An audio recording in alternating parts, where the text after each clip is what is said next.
Gênesis capítulo 11, versículo de 1 a 11. Se você encontrou, diga amém. Amém? A história da Torre de Babel. No mundo todo havia apenas uma língua, um só modo de falar. Saindo os homens do Oriente, encontraram uma planície em Sinear, e ali se fixaram. Disseram uns aos outros: vamos fazer tijolos e queimá-los bem. Usavam tijolos em lugar de pedras, e piche em vez de argamassa. Depois disseram: vamos construir uma cidade com uma torre que alcance os céus. Assim nosso nome será famoso, e não seremos espalhados pela face da terra. O Senhor desceu para ver a cidade e a torre que os homens estavam construindo. E disse o Senhor: eles são um só povo e falam uma só língua. E começaram a construir isso. Em breve nada poderá impedir o que planejam fazer. Venham, desçamos e confundamos a língua que falam, para que não entendam mais uns aos outros. Assim o Senhor os dispersou dali por toda a terra, e pararam de construir a cidade. Por isso foi chamada Babel, porque ali o Senhor confundiu a língua de todo mundo. Dali o Senhor os espalhou por toda a terra. Vamos orar? Ó Deus, fala conosco nessa noite, a Tua palavra, Senhor, alimente o nosso coração. Enche as nossas vidas, Senhor, com a presença do Teu Espírito Santo, e que ela seja na medida daquilo que o Senhor tem para nós nessa noite. Abra os nossos corações para ouvir Tua voz, e que seja um tempo tão precioso, onde possamos sair daqui dizendo que o Senhor falou conosco, porque é isso que nós queremos, ouvir Tua voz, Senhor, em nome de Jesus. Amém. Eu preguei uma série de mensagens sobre relacionamento, e algumas delas só usei o final dos textos, mas semana passada uma irmã muito querida nossa aqui da igreja, abençoada, querida mesmo, ela me fez uma pergunta que deu origem a essa mensagem. Ela disse assim: pastor, eu não estou entendendo muito bem essas suas pregações. Eu falei: por quê? Ela falou mais provocativo do que realmente ela não estava entendendo, ela queria me provocar um pouco. Ela disse assim: semana retrasada o senhor falou que pessoas não são anjos, e que nós temos que tolerar as pessoas, as dificuldades, os problemas que elas passam, e que você vai se relacionar com alguém, você casa, e você acha que aquela pessoa é perfeita, e na verdade você descobre que ela não é perfeita e que ela tem problemas. Concorda com isso? Certo ou não? E aí você descobre que aquela pessoa que você está se relacionando, ou trabalho, você entra no seu trabalho, é lindo, tudo maravilhoso, e você descobre que lá tem pessoas difíceis também. Amém. Na outra semana o Senhor disse que a gente tem que procurar pessoas e andar com pessoas que têm o mesmo objetivo que a gente, e deixar de lado um pouco as pessoas que estão com objetivos contrários. Usei o texto de Josafá e Acabe. Acabe se une com Josafá, e na verdade Josafá se une com Acabe, e a Bíblia diz que ele não deveria ter feito essa aliança, e às vezes nós fazemos aliança com pessoas que nós não devemos fazer. E ela disse: você não está se contradizendo? Se as pessoas não são anjos, nós não temos que fazer aliança com as pessoas, sabendo das dificuldades? Ela sabia a resposta, viu gente? Só queria me provocar mesmo. Mas isso me deu uma ideia de uma terceira mensagem, que eu quero falar sobre comunhão. Quando que a gente se relaciona com as pessoas? A primeira coisa que eu queria que você soubesse, porque pode parecer que não é real isso, mas eu acredito muito na beleza da comunhão entre os irmãos. É muito bom ter amigos, não é verdade? É muito bom você ter com alguém para compartilhar, alguém para levar para sua casa, rachar uma pizza, bater um papo. Não é gostoso? É muito bom quando você tem alguém para dividir uma conversa, assistir um jogo junto, viver uma vida mais alegre. Eu sou um grande incentivador de comunhão. Eu acho que uma igreja precisa ter comunhão. Nós precisamos desenvolver isso dentro da igreja. É interessante que quando a gente apresenta membro, quase todo domingo eu tenho apresentado membro aqui na igreja. E quando a gente apresenta membro, eu antes de trazê-lo aqui à frente, eu pergunto: o que te trouxe aqui?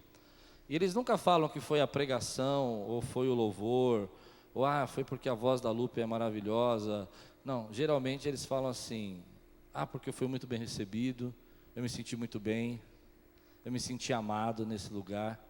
Em outras palavras, eles estão falando como é importante a comunhão. Dificilmente eles falam uma mensagem, uma pregação, mas falam da comunhão. E uma igreja que quer ser saudável, uma igreja que quer ser forte, ela precisa, meu irmão, ter comunhão. Senão ela não vai ser saudável.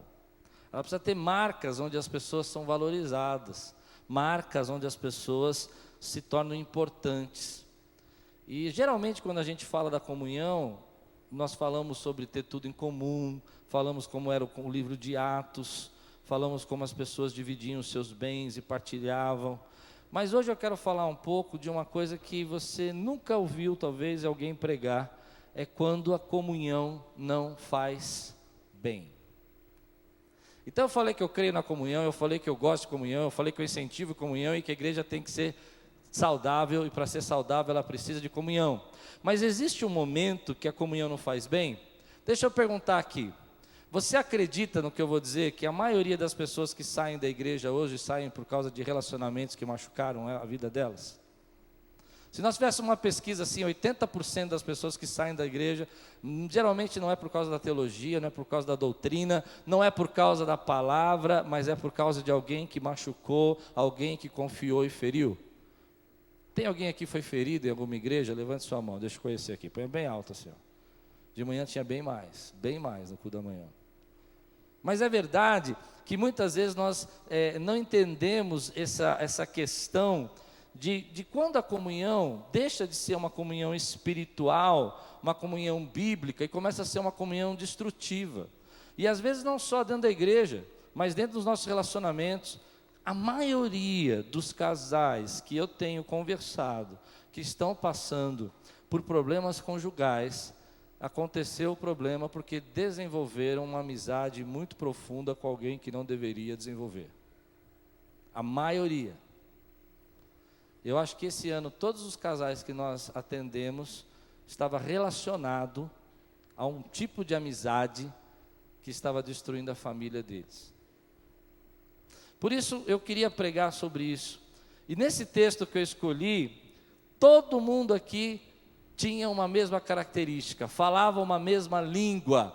Todo esse povo, que é o povo ali da Torre de Babel, havia um líder chamado Nimrod, que ia levantando aquelas cidades, eles tinham uma característica de falar tudo igual, poder ser entendido, e eu imagino que ali era um momento especial, porque eles começaram a andar para uma mesma direção, e escolheram uma planície, eles tinham um objetivo comum, vamos construir uma cidade, vamos fazer uma torre, eles tinham um alvo para alcançar, eles queriam ser uma nação que dominasse o mundo, que as pessoas conhecessem a fama deles e espalhassem a fama deles ali por toda aquela região, e aquela comunhão que eles criaram foi tão forte que começou a insuflar o coração deles, e eles começaram a acreditar que eles poderiam, diz a história, construir uma torre e chegar até Deus, e essa torre chegar até Deus e reclamar com Deus as coisas que estavam acontecendo. Algumas pessoas contam para nós na história que essa torre na verdade era uma afronta para Deus, e por isso que esse texto é um texto onde Deus está ali se manifestando, e era uma coisa tão orgulhosa no coração deles, onde eles acreditavam que aquela reunião, aquela comunhão, aquele grupo que se fortaleceu, aquele relacionamento começou a ser usado para destruir os outros povos, e Deus vem e espalha a língua deles.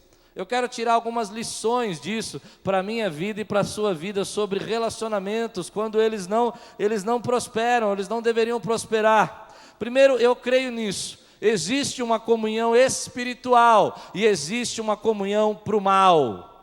Escute, jovens, existe uma comunhão para o mal.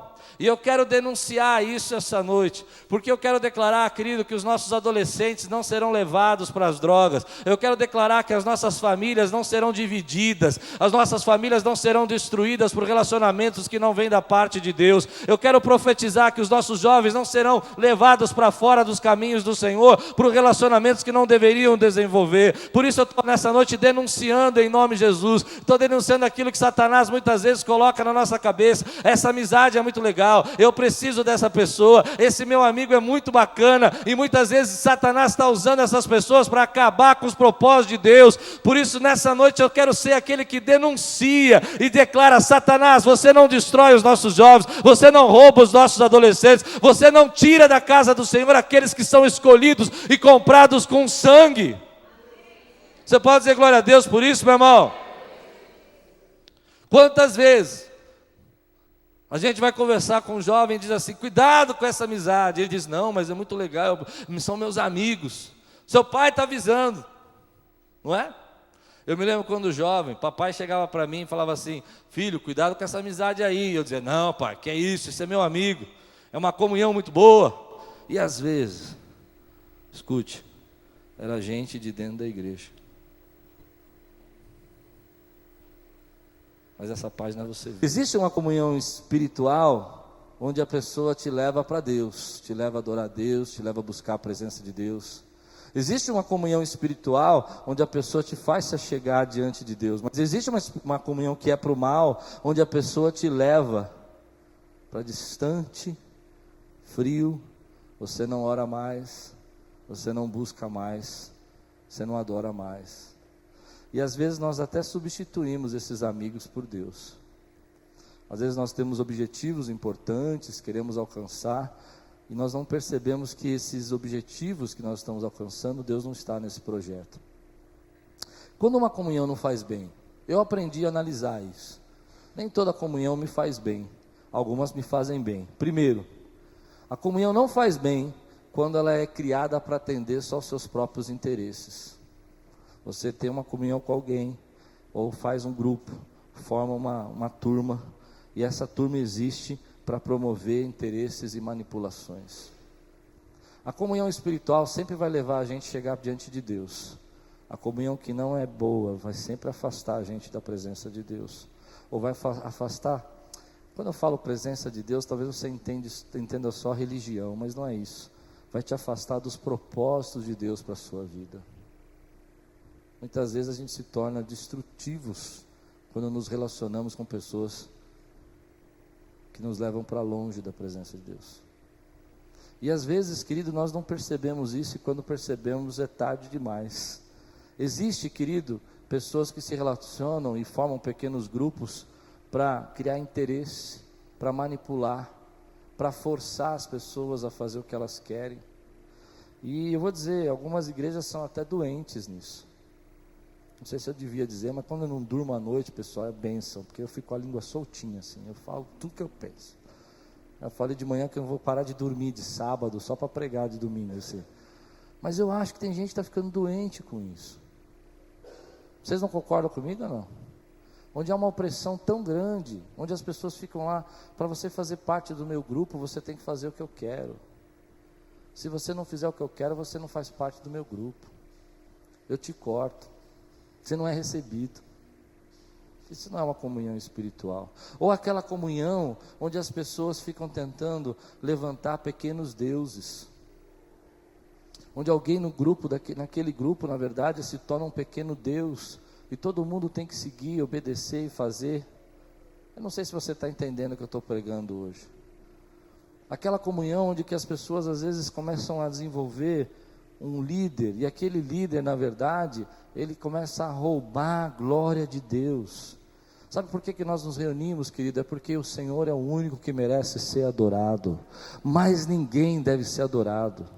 Me lembro algum tempo atrás, eu estava num congresso, e chegou um pregador, não vou citar nomes nem nada, e ele começou a dizer assim: eu curei aquela pessoa de câncer, eu libertei aquele casal do diabo, eu falei, e a palavra que eu liberei trouxe vida para aquela pessoa, e aquilo começou a entristecer o meu espírito. Preste atenção, aquilo começou a entristecer o meu espírito, porque não é nós que curamos ninguém, não é nós que libertamos ninguém, a glória e a honra pertence a Ele é o Deus que faz os milagres, nós somos apenas instrumentos. Você pode dizer amém por isso, meu irmão?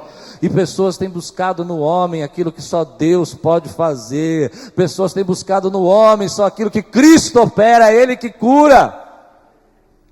E eu comecei a sentir aquele congresso, aquela frieza espiritual, as pessoas começaram a ficar tristes, e eu comecei a discernir, falei assim: por que nós estamos ficando tristes? Nós temos que estar alegre.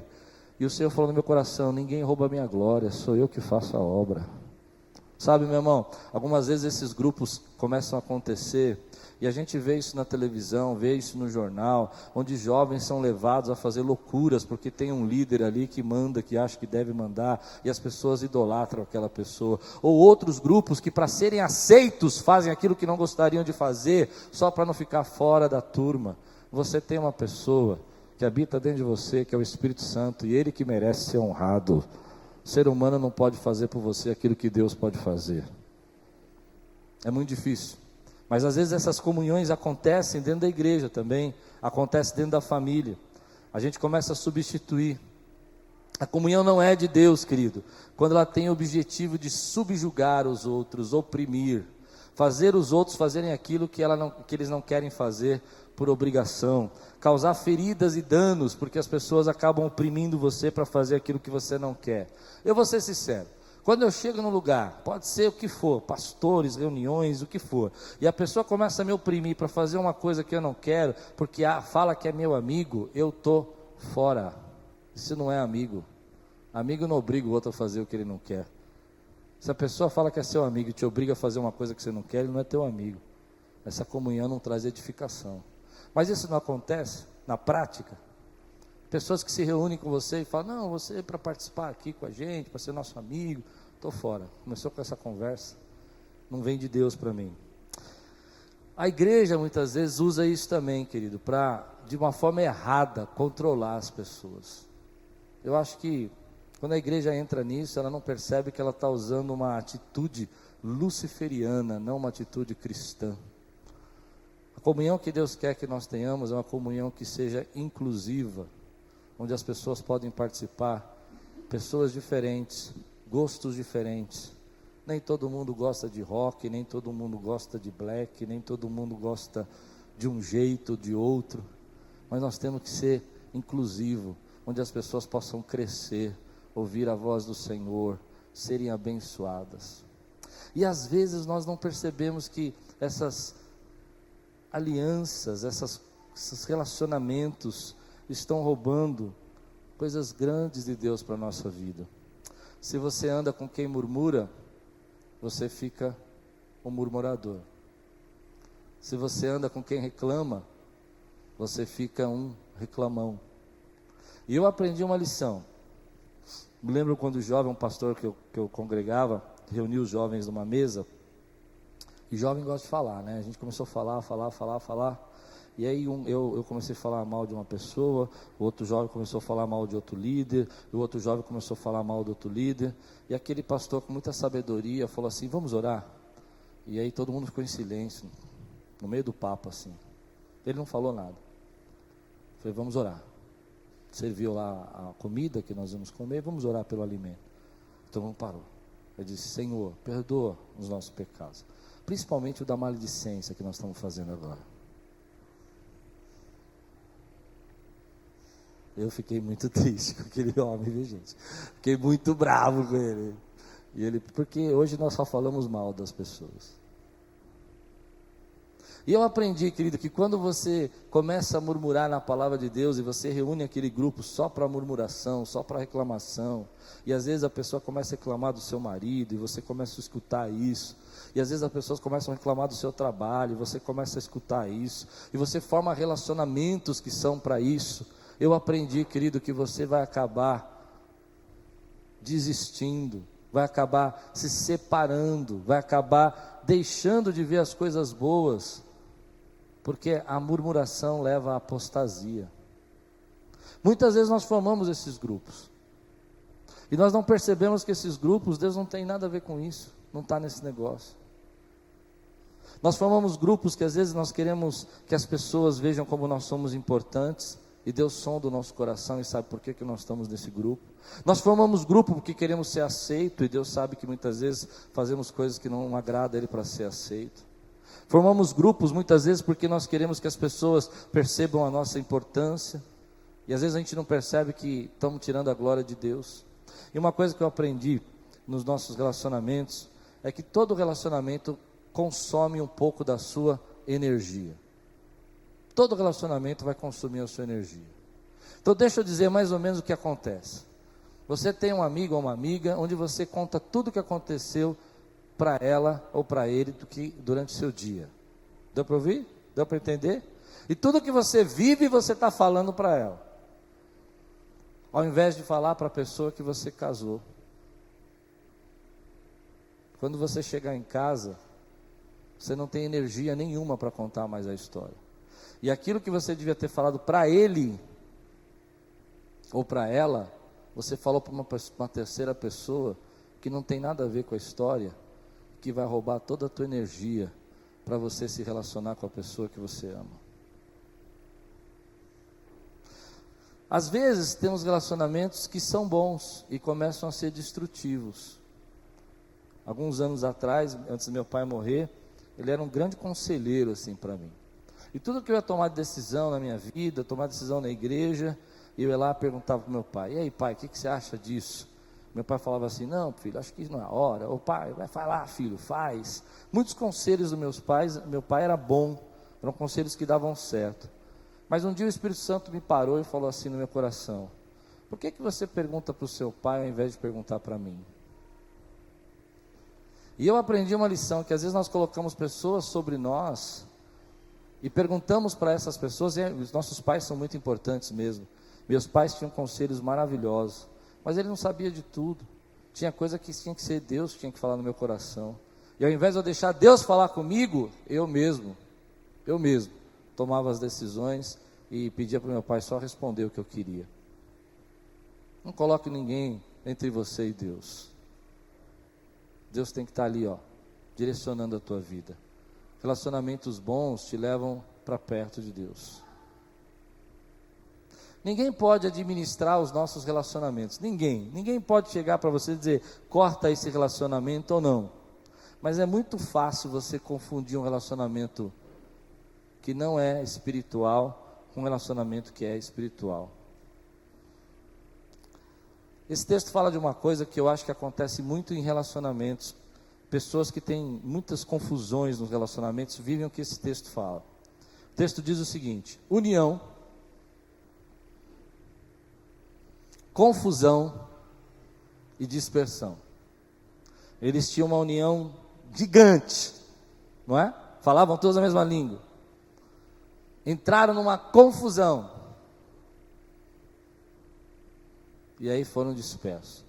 Eu vejo isso acontecer em muitas vidas. De repente aquela pessoa tem uma união tão grande, mas tão grande. E é uma coisa que parece que não tem limites. Chega a ser exageros.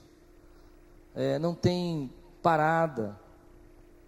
E de repente aquilo fica tão íntimo e tão perigoso que começam as confusões.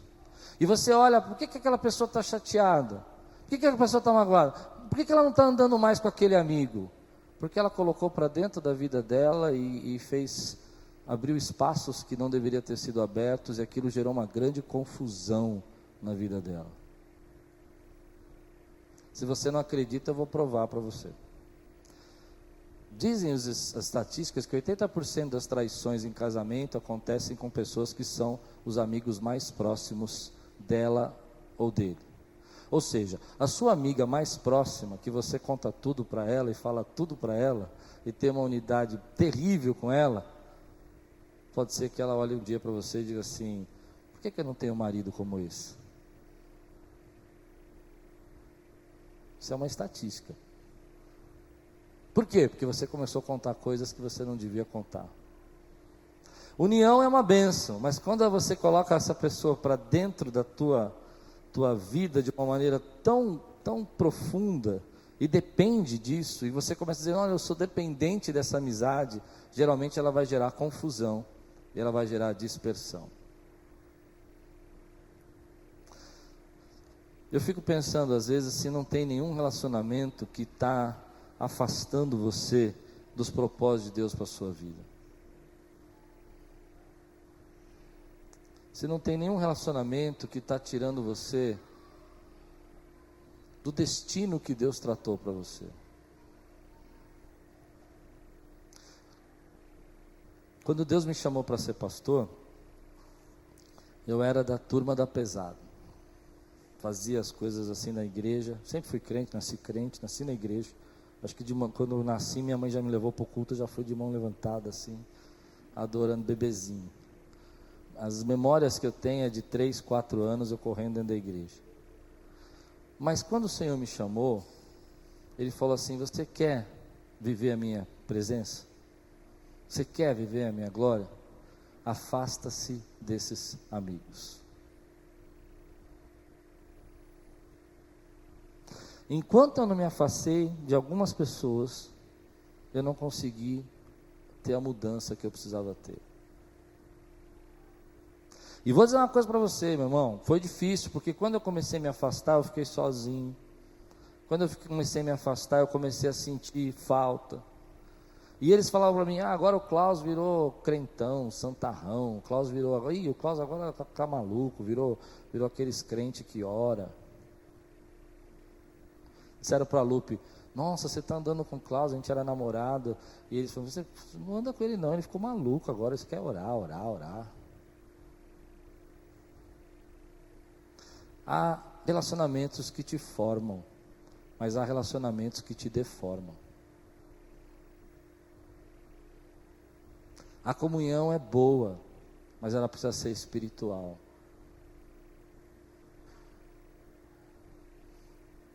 Nós temos que incentivar a comunhão na igreja, mas nós temos que respeitar os limites dos outros.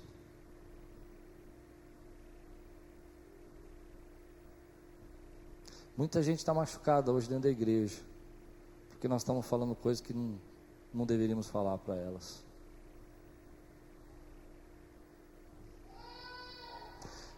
Em prol da comunhão, eu falo o que eu não devo e magoo a gente que eu não deveria magoar.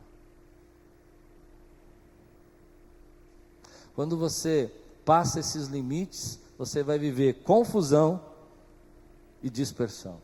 E quando você olhar, aquele teu grande amigo já não é mais teu amigo, aquela grande grupo que você tinha já virou uma confusão, porque você colocou isso para dentro da tua vida.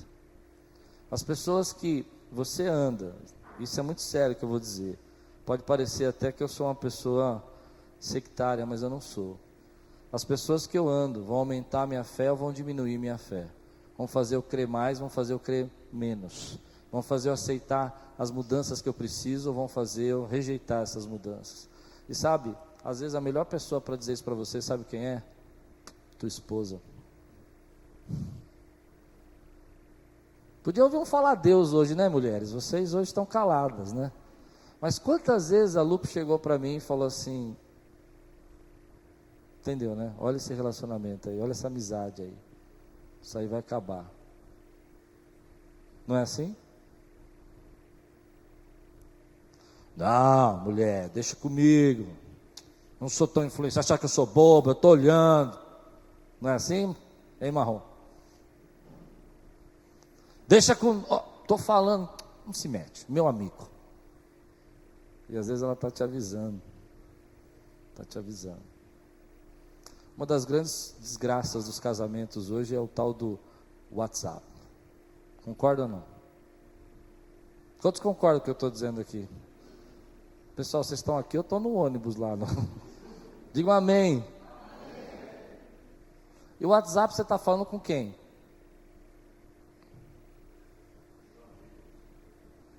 Os amigos. É uma honra, ajuda aí, irmão. E você está falando com alguém, e quando você termina o WhatsApp, a pessoa que você ama está do seu lado, e você não tem força nenhuma para falar com ela. Joga fora isso. Joga fora isso. A comunhão que vai te levar para o alto, e a comunhão que vai te destruir. Quero terminar só dizendo uma coisa para você. Coisa que eu tenho pensado muito, gente. Eu fiquei tentando definir como é que são os relacionamentos que a gente vive. Eu tenho pensado muito nisso. E eu dividi os relacionamentos em 4 tipos de pessoas que você vai encontrar na tua vida. Primeiro deles, eu vou contar a história de que a nossa vida, eu vou comparar a nossa vida com um barco. Imagina que nossa vida é um barco. Não sei porque eu pensei num barco, mas é um barco. Pronto, a partir de agora a tua vida é um barco, tá bom? O primeiro tipo de pessoa que a gente encontra são aqueles que vão nos ajudar a construir o barco. Gente que você se relaciona e que te constrói o barco. Seus pais, seus amigos mais chegados, seus familiares, não é? Seus professores.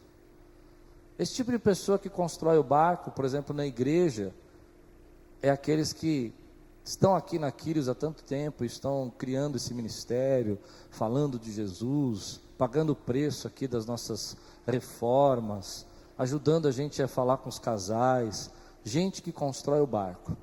Estão aqui. Eu me relaciono com gente que constrói o barco. Você se relaciona todo dia. Mas tem um outro tipo de gente, que é as pessoas que querem passear no barco. Eles não te ajudam a construir o barco. Faz sentido o que eu estou falando para você ou não? Mas eles gostam de dar uma volta no teu barco, não é? Eles ligam para você, eles falam com você, batem um papo com você, conversam com você, querem dar uma voltinha no barco. Mas esse tipo de pessoa é diferente daqueles que constroem, porque aqueles que constroem o barco, que é a sua vida, estão sempre construindo junto, estão sempre querendo melhorar. Mas quem quer passear no barco, ele passeia por um tempo. Ele entra no teu barco da tua vida, ele fica por um tempo lá, mas se algum outro barco, uma lancha mais rápido, passar do lado, ele faz o quê? Pula de barco, ele vai para outro barco. Não é assim os relacionamentos? Gente que você anda e que você sabe que aquela pessoa está um tempo com você, mas se alguma coisa melhor acontecer, um outro projeto surgir, ele troca essa amizade, ele troca o seu relacionamento. Ele vai para outro relacionamento mais rápido que puder, porque aquele relacionamento vai fazer ele chegar onde ele quer. Aqueles novos amigos vão fazer ele ficar mais legal. Cuidado, porque muitas vezes você está trocando gente que constrói o barco por gente que quer dar uma volta no teu barco. Você entendeu isso, meu irmão? E você está deixando essas pessoas que estão dando uma volta no teu barco e tratando elas como se elas fossem as construtoras do barco. Depois tem o terceiro tipo de gente, essa é raríssima. E se você tem, trate-o bem, que é aquele que te ensina a construir o barco.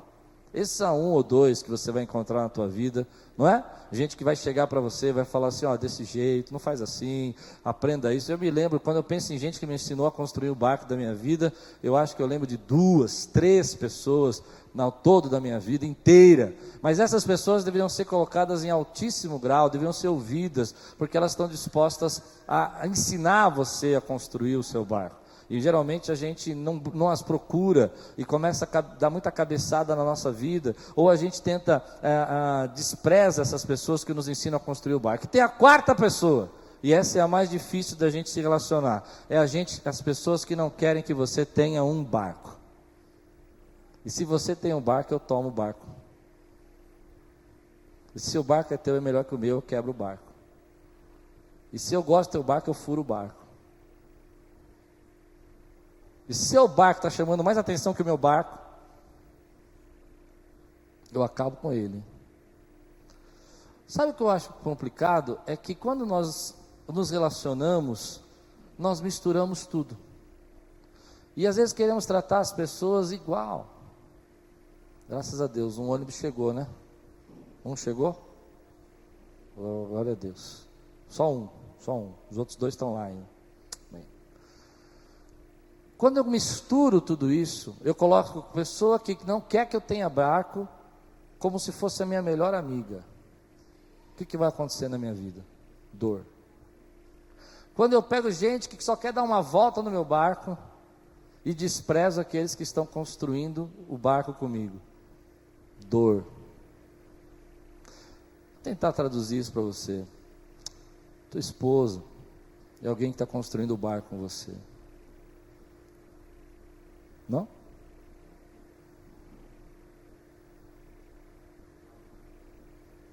Mas vai ter alguém que pode querer só dar uma volta no teu barco. E às vezes você está desprezando quem está construindo o barco com você. A igreja é o lugar onde a gente está construindo um barco. E tem pessoas que vão construir o barco comigo. E tem gente que só vai passar aqui e vai dar uma volta no barco. E tem gente que vai vir aqui e não vai querer que a gente tenha um barco. Mas a sabedoria me ensina a saber lidar e tratar de forma diferente esses 4 tipos de pessoas que eu vou encontrar na minha vida. Valorizar aquele que me ensina a construir o barco. Valorizar aquele que constrói o barco. Tem certos limites com quem quer dar uma volta no barco. E tomar muito cuidado com o que eu falo com gente que não quer que eu tenha o barco.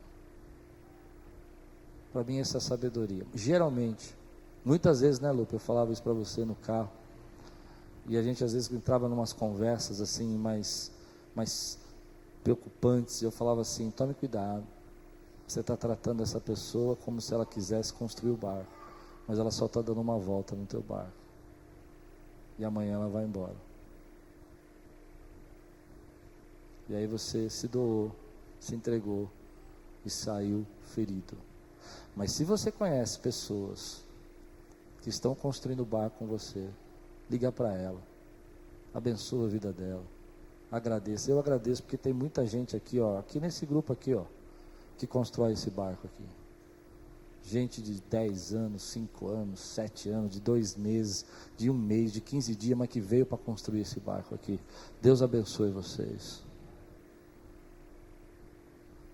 Mas a gente precisa saber, à medida que nós crescemos, estar preparado para pessoas que não querem que a gente construa um barco.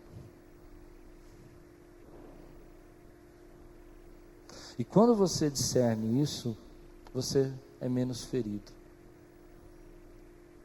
E quantas vezes já aconteceu isso com você? De você se relacionar com alguém ao ponto de construir a vida dela, abençoar, e chegar uma hora que ela te trata como se você não fosse nada. Não é? Ajudou. Isso vai acontecer. Mas eu aprendi que quanto mais cedo eu percebo isso, menos eu sofro. E menos você vai sofrer. Se tem alguém que está querendo dar uma voltinha no teu barco, querido, veja se ela quer ajudar a construir. Vai só uma aventura, um passeio. Comunhão é bênção. Uma igreja forte tem comunhão. A igreja precisa ter comunhão. Mas nós temos que ser sábios e não permitir que a comunhão traga destruição, leve as pessoas a se afastar ou dividem a glória de Deus. Você recebe essa palavra hoje em nome de Jesus?